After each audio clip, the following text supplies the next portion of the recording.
సర్కార్ దవాఖానాలపై ప్రజలకు నమ్మకం పెరిగిందని మెదక్ ఎమ్మెల్యే పద్మా దేవేందర్ రెడ్డి అన్నారు. తన మనవడికి మెదక్ పట్టణంలోని మాతా శిశు సంరక్షణ కేంద్రంలో టీకా ఇప్పించారన్నారు. గతంలో ప్రభుత్వ ఆసుపత్రులు సమస్యలకు నిలయంగా ఉండేవన్నారు. దాంతో ప్రజలు ఆసుపత్రులకు వచ్చేందుకు జంకేవారని గుర్తు చేశారు. కాగా ప్రత్యేక రాష్ట్రం ఏర్పాటయ్యాక ముఖ్యమంత్రి కేసీఆర్ ప్రభుత్వ ఆసుపత్రులపై ప్రత్యేక దృష్టి పెట్టారని, అందువల్లనే ఆసుపత్రికి వచ్చే వారి సంఖ్య పెరిగిందని ఆమె తెలిపారు.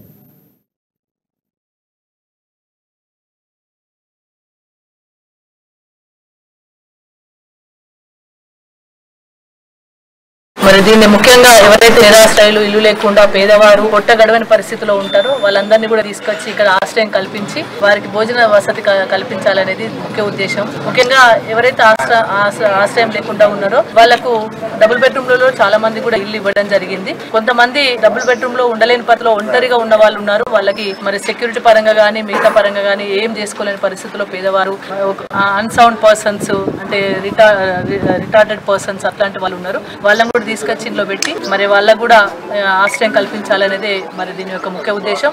ముఖ్యంగా మరి ఇక్కడ పట్టణంలో సత్యసాయి సేవా సంస్థ వాళ్ళు కూడా చాలా మంది పేదవారికి, నిరుపేదలకు ఎవరు